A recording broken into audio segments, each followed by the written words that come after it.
میں 2 لفظ قرآن کے سناتا ہوں جس میں پوری زندگی گزارنے کا طریقہ موجود ہے۔ دیکھو میرے نبی نے 11 شادیاں کی، اللہ کی قسم کوئی عورت کے شوق کی شادیاں نہیں تھی۔ مالی فی النساء من رغبہ، میرے نبی نے کہا مجھے عورتوں کی کوئی خواہش نہیں۔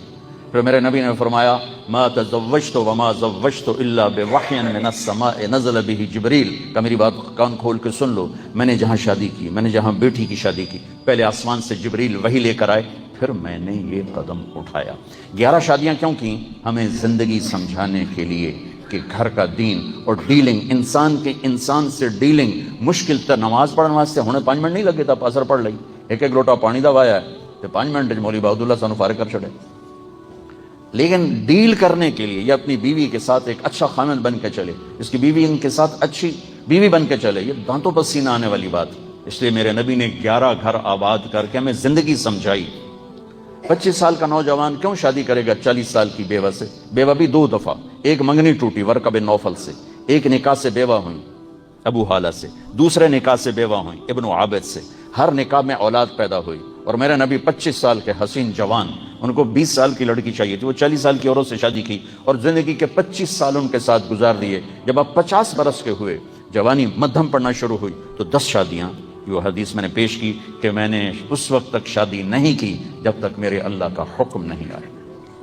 تو ہمیں زندگی سمجھانے کے لیے تھا کہ اسلام کا مشکل ترین چیپٹر ہے انسان کا انسان سے برتاؤ، اور اس میں سب سے مشکل چیپٹر ہے خاوند کا بیوی کے ساتھ، اور بیوی کا خاوند کے ساتھ برتاؤ مشکل ترین ہے۔ اس لیے میرے نبی نے فرمایا سب سے اعلیٰ درجے کا انسان وہ ہے جو بیوی سے اچھا سلوک کرتا۔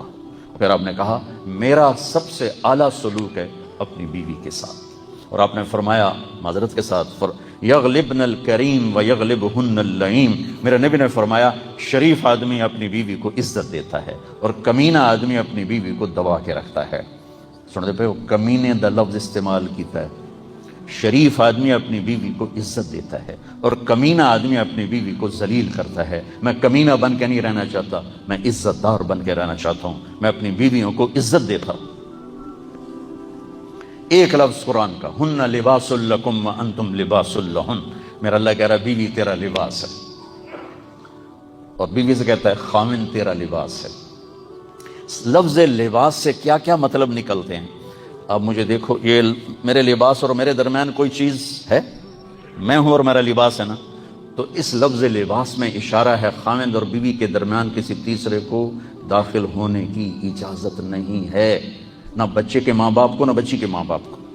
جب میں نے اپنی بیٹی کا ہاتھ پکڑ کے دے دیا تو اس کے بعد خاوند کا حق ماں باپ سے زیادہ ہے، اور جب یہ کسی کی بیٹی کو لے کر آیا ہے تو اس کی حفاظت کرنا ماں باپ سے زیادہ ہے کہ میرا لباس، اس کے درمیان کوئی چیز نہیں ہے، تو خاوند اور بیوی کے رشتے کے درمیان کسی کو داخل ہونے کی اجازت